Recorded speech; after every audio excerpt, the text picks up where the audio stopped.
Hola, muy buen día a todos. Mi nombre es Jesús Fabricio González Honorio, estudiante de la licenciatura en Derecho en la Universidad de Quintana Roo, Campus Playa del Carmen.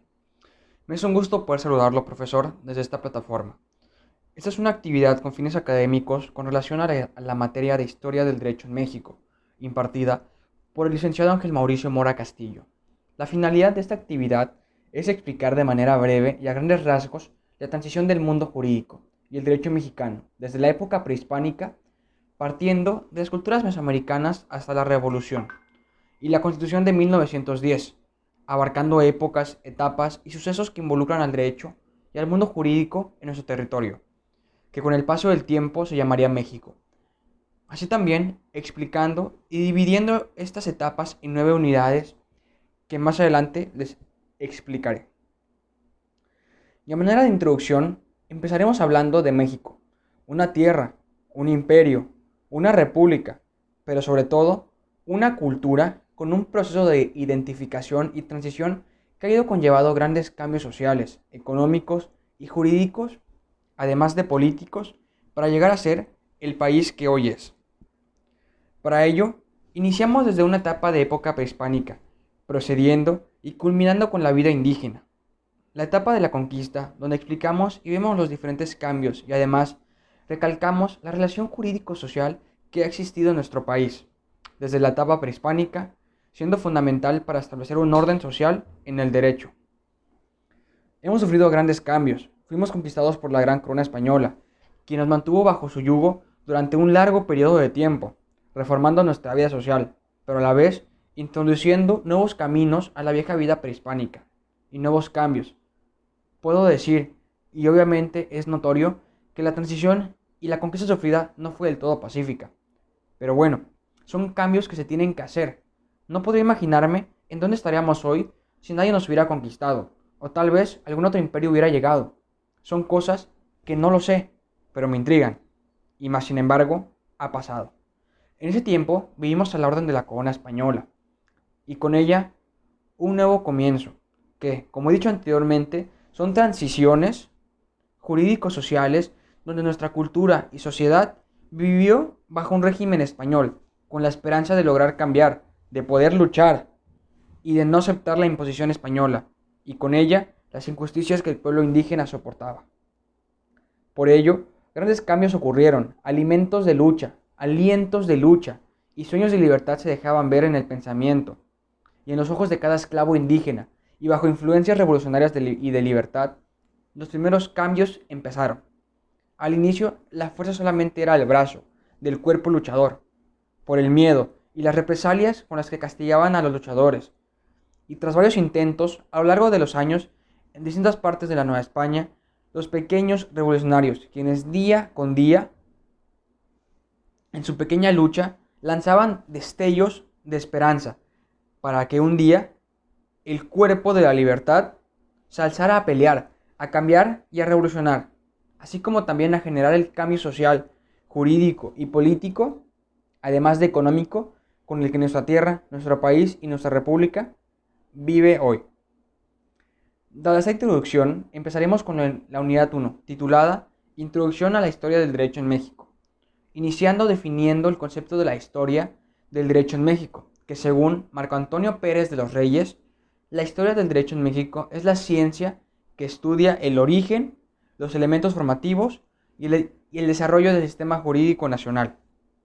donde para efectos de esta clase se usarán los hechos históricos más relevantes en México, de distintos periodos, los cuales serán la época prehispánica, la conquista, la recolonia, la independencia y la revolución hasta la conciliación de la Constitución de 1917. Otro punto fundamental son las fuentes directas del derecho mexicano, el cual son leyes regidas en la Constitución Política de los Estados Unidos Mexicanos, los tratados internacionales, las normas individualizadas y costumbre, y las indirectas son la jurisprudencia, la doctrina y principios generales del derecho, los cuales evolucionaron del derecho prehispánico, la colonia, hasta el día de hoy. Así culminamos con la unidad 1. Como unidad 2, enfatizamos el tema de las culturas prehispánicas mesoamericanas, donde empezamos esta materia a partir de la cultura indígena Y respecto al derecho indígena, se sabe muy poco. Obviamente, no tenemos muchos documentos. Pero respecto a lo que tenemos y con lo que se cuenta, tenemos tres fuentes para conocer su cuerpo normativo. Las fuentes escritas originales, que son los códices, los sitios arqueológicos y las crónicas escritas durante los primeros años de conquista. Estos por personajes provenientes de la España, que estuvieron presentes durante la conquista, que fueron realizadas además tanto por indígenas como españolas. Continuamos. Y la base de la organización política, social y jurídica de esta cultura, de la cultura maya, era el calpulli, que es la denominación náhuatl de pequeños grupos de población. Y cada uno de ellos contaba con su propia mitología, de donde se desprendía su naturaleza divina y su dios protector, quien daba legitimidad al dominio de la tierra que ocupaban y labraban. Es decir, del calpulli emanaban pequeñas poblaciones donde cada una era independiente. Por otra parte, poco antes de la conquista, según Marco Antonio de los Reyes, el desarrollo castellano es el conjunto de normas, instituciones y principios filosóficos jurídicos que rigieron la sociedad del Reino del Castilla. También, a raíz de la conquista entre los periodos de 1519 a 1521 y dominación española, el sistema romano canónico se impondría en nuestro país a través del derecho castellano, en razón de que las autoridades llamadas a gobernar a la Nueva España estaban formadas en la tradición jurídica castellana, y por lógica, ese era el régimen que correspondía aplicar al pueblo conquistado, que somos nosotros, México, o como se conoce, la Nueva España. Por ello también hablamos del derecho castellano, y no español, en virtud de que hasta el momento de la conquista, Castilla era una unidad política independiente, con su régimen jurídico propio, diferente de los demás reinos españoles, que aunque se confederó con ellos en el siglo XVI, la unión se hizo respetando su peculiaridad jurídica y política, incluso respetando el idioma también. Terminando la unidad 2, pasaremos a explicar la unidad 3, titulada como la conquista de América, donde abarcaremos los temas relevantes del justo título y bases jurídicas de la conquista, las instituciones jurídicas de conquista, el repartimiento y la encomienda. Los justos títulos son documentos legales que justificaban el apoderamiento de los territorios descubiertos y ya habitados por pueblos de distintas culturas. En otras palabras, dará a entender que la conquista, sobre todo en los indígenas, no era un acto de barbarie, sino por el contrario, el ejercicio de un derecho a favor de la civilización y la fe, según desde la perspectiva española. Como bases jurídicas de la conquista, los reyes católicos acudieron al Papa Alejandro VI para que, de acuerdo con la práctica jurídica internacional de esa época, con su autoridad legítima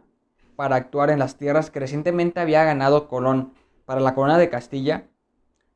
el Papa accedió en 1493 en diversos documentos que se le conocen como letras alejandrinas o bulas alejandrinas. Con esas accedió a otorgarle los territorios a lo que es la corona española. Las bulas alejandrinas fueron emitidas por el Papa Alejandro VI en el año de 1493.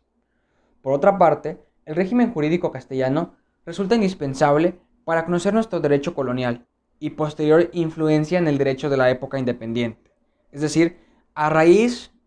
de todas estas bases que el derecho castellano nos impuso, iban a emanar las futuras bases para el derecho colonial y el derecho en México. Como otra parte fundamental, mencionaremos a las instituciones jurídicas de la conquista, y dentro de las principales instituciones jurídicas que los castellanos utilizaron para sus empresas colonizadoras en las Indias tenemos la capitulación, la hueste y la instrucción,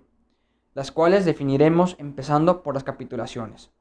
las cuales eran una forma de convenio de origen medieval en la que los soberanos de Castilla acordaban con los particulares una serie de concesiones a cambio de especiales servicios a la corona. Como siguiente tenemos la hueste, mediante la cual un señor o un consejo municipal con sus propios medios, formaban un ejército para realizar a nombre del rey un hecho de armas a cambio de ciertos privilegios, particularmente sobre el territorio que se ganase. Las huestes se originaban a partir de las capitulaciones. Y por último, tenemos la instrucción, la cual era un documento en que la autoridad indiana, principalmente el Consejo de Indias, daba las reglas a las que se debía someter a la expedición, la forma en que se llevaría a cabo la hazaña, el comportamiento de los expedicionarios, cómo se tenía que tomar posesión de las tierras descubiertas, las relaciones que debía enviar a Nueva España, es decir, qué datos tenían que enviar a la Nueva España acerca de las tierras descubiertas. No sé, supongamos ubicaciones, lo que tenían dentro, los materiales que contenían, la cantidad de población, entre otras. Así también el tratamiento de los indígenas, es decir, cómo tenían que conquistar y cómo debían tratar a los pobladores, en este caso a los indígenas. Por otra parte, como conceptos y elementos fundamentales nace el repartimiento, donde mediante esta figura cada español tenía derecho a recibir un número determinado de indios para realizar trabajos personales, pero no como esclavos ni encomendados, sino mediante el pago de un salario, lo cual era un poco más digno durante esta época. El trabajo que podían prestar era el de sirvientes, en las labores agrícolas, el pastoreo, el manejo de trapiches, minas, entre algunas otras más. Y también surge lo que es la encomienda, donde a través de ella el rey autorizaba al encomendero a aprovechar el trabajo de un grupo de indios, a cambio de evangelizarlos y educarlos. Porque recordemos que lo que es la corona española nos impuso su religión católica, podríamos llamarle. ¿Por qué? Porque nosotros éramos una población, éramos unas personas politeístas, es decir, que teníamos muchos dioses. Terminando la unidad 3, damos inicio a la unidad 4, la cual aborda el tema del derecho indiano, lo cual recordemos que es una explicación de manera general, sin entrar en detalles con los distintos sucesos ocurridos en este periodo, porque si entramos en detalles no terminaríamos estas secciones, ya que son muchos los aspectos que ocurrieron y son muy generales. Bueno, empezamos con un punto de vista de Oscar Cruz Barney, el autor,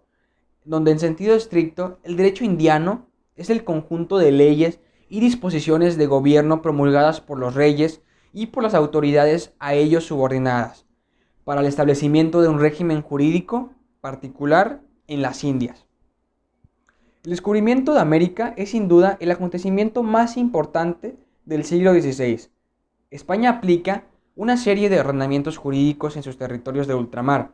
a los que ellos mismos denominaron Indias Occidentales, de donde surge el calificativo de derecho indiano, y cuya aplicación fue de carácter general, es decir, para todos los habitantes de los nuevos territorios. Aunque se pretendió preservar el derecho indígena, siempre terminaba por aplicarse el derecho español, y más tarde se extendió por el Nuevo Mundo, es decir, a principios se intentaba conservar el derecho indígena, las costumbres que emanan de él y cómo se dictaba, pero por obviedad, el derecho español se dio, porque quienes nos conquistaban eran los que tenían el mando, y quienes eran los españoles. Asimismo, las Indias, desde los comienzos de la dominación europea, quedaron incorporadas a la corona de Castilla. Ahí que en principio el derecho castellano fue el adecuado para regir las posesiones españolas en América. Por otro lado, las Indias, proviniendo de una realidad muy distinta a la castellana, se tuvo en la necesidad de dictar una serie de disposiciones propias para las colonias, lo que en su conjunto se conoce como derecho indiano, de tal suerte que coexistieron el derecho castellano de las colonias y el derecho indiano, el primero como ley general, el segundo como ley particular. Ya durante la conquista se sitúa el acto de toma de posesión, es decir, la posesión de una nueva tierra, que consistió por lo general en la aprehensión simbólica ante testigos, es decir, ritos de sabor feudal,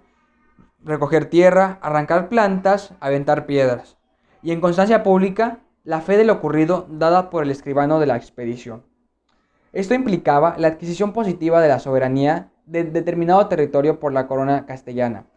con el acto simbólico de pisar el suelo y manifestar la intención de ocuparlo en nombre de quien se arrogaba su dominio. Con la toma de posesión se iniciaba lo que es la conquista y la población incorporada a un nuevo territorio de la corona castellana. Con esto quiero decir y quiero enfatizar que es la manera en cómo se tomaba la posesión de un nuevo territorio descubierto a grandes rasgos o de manera inicial,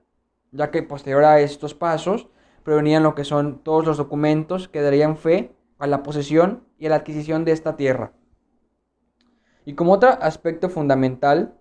de esta época surgen las fuentes del derecho indiano, las cuales podemos enumerar como la legislación, como principal la jurisprudencia, la costumbre, la doctrina y los principios generales del derecho, siendo estas las fuentes que emanan el derecho en la época de la conquista española en tierras indígenas.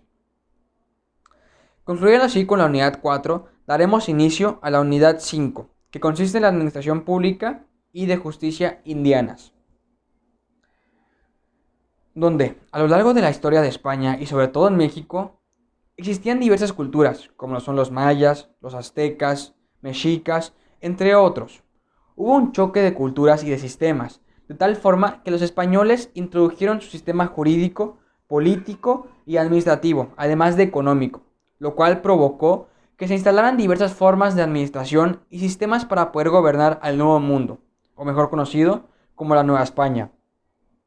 Una vez que los españoles conquistaron América, establecieron principalmente en México un gobierno representativo de su corona en nuestro país, estableciendo el sistema jurídico, político y administrativo de las Indias. En México, después de la conquista española, la administración, que es una parte esencial para el funcionamiento social, político y económico de la Nueva España, se dividió en dos tipos, siendo estas la forma de administración social de las Indias. Y la primera es la República de Españoles. A ellos se les otorgaba todos los medios necesarios para su mejoramiento y prosperidad, quienes a su vez estaban obligados a realizar actividades económicas, administrativas, de justicia,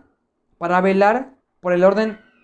y la moral. En algunos casos procurar realizar la divulgación del cristianismo, pero siempre de manera superior ante los indígenas. Obviamente, los españoles tenían una mayor,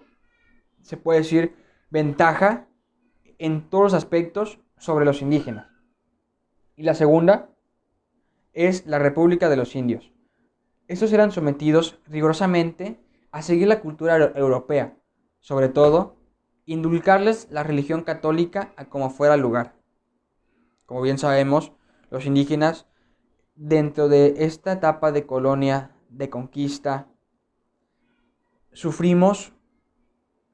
y acatamos toda la orden de los españoles. Posteriormente a esto,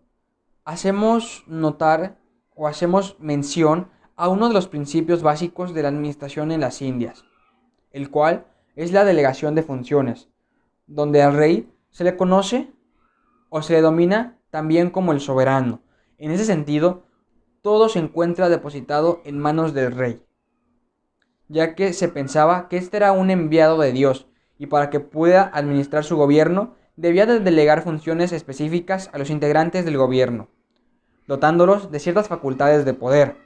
siendo así como se fueron conformando los órganos que integraban las administraciones de gobierno en ciertos territorios conquistados por España, colocando en lo alto del organigrama a los virreyes, que el cual es el más importante. Y como organización jurídica política en la Nueva España, se dividía el poder de la siguiente manera. El primero era el rey, quien es la máxima autoridad, donde a partir de él, durante la conquista, emanan diferentes cargos políticos, siendo los siguientes. Virrey, los cuales eran los representantes del rey mismo en América, y gobernaban extensos territorios llamados virreinatos. Aquí podemos decir que ellos eran los segundos al mando, o la mano derecha del rey. Eran los segundos más apoderados, más fuertes, la forma en que lo quieran ver, al mando. Por tercero, tenemos al gobernador o capitán general, Estos personajes dependían en su totalidad del virrey, es decir, el virrey era quien los escogía, y se encargaban de fundar ciudades y organizar la administración de las mismas. Es decir, un gobernador se encargaba de fundar una ciudad y de poner la administración de esa ciudad. De ahí sigue la Real Audiencia, la cual, en pocas palabras, significa y se refiere al Tribunal de Justicia, es decir, donde se administraba la justicia de cualquier tipo en la sociedad de la Nueva España. He aquí donde se veían todos los temas relacionados con la justicia en la colonia y en todos los pueblos conquistados por los españoles. Y por último, el Cabildo. El Cabildo era la institución encargada del gobierno de una ciudad, el cual estaba conformado por ciertos personajes que administrarían el control social, político y jurídico, además de económico, los cuales eran elegidos por los vecinos de la ciudad. De igual manera, cabe mencionar que durante la implementación de un sistema de administración social venía una administración económica, la cual de igual forma sería impuesta a los pueblos indígenas, ya que aquí no era si queríamos, no nos preguntaban, nos imponían, siendo esta la Real Hacienda, la cual es una forma de organización que se creó para la administración de los ingresos a favor de la corona. En los ingresos que se pedían o que se solicitaban eran impuestos por la extracción del oro y la plata, el derecho de vajilla, la monedación hecha en casa de la moneda, o en la casa de moneda, más bien dicho, impuestos sobre el cobre, el estaño y el plomo, y sobre las alcabalas. Esos fueron algunos de los impuestos que se dieron y que se imponían para recaudar fondos para la Real Hacienda, o para los españoles, en pocas palabras. Por lo que teniendo una sostenible administración social y económica, el control de la Nueva España perduraría por un largo periodo, concluyendo así la Unidad 5, mostrando a grandes rasgos la construcción de la primera administración y organización política que iba a gobernar a los pueblos indígenas. Sigan aquí para ver lo que es la parte 2 de este video, donde continuaremos las faltantes 4 unidades, muy importantes para comprender toda la transición del derecho mexicano y sus ordenamientos.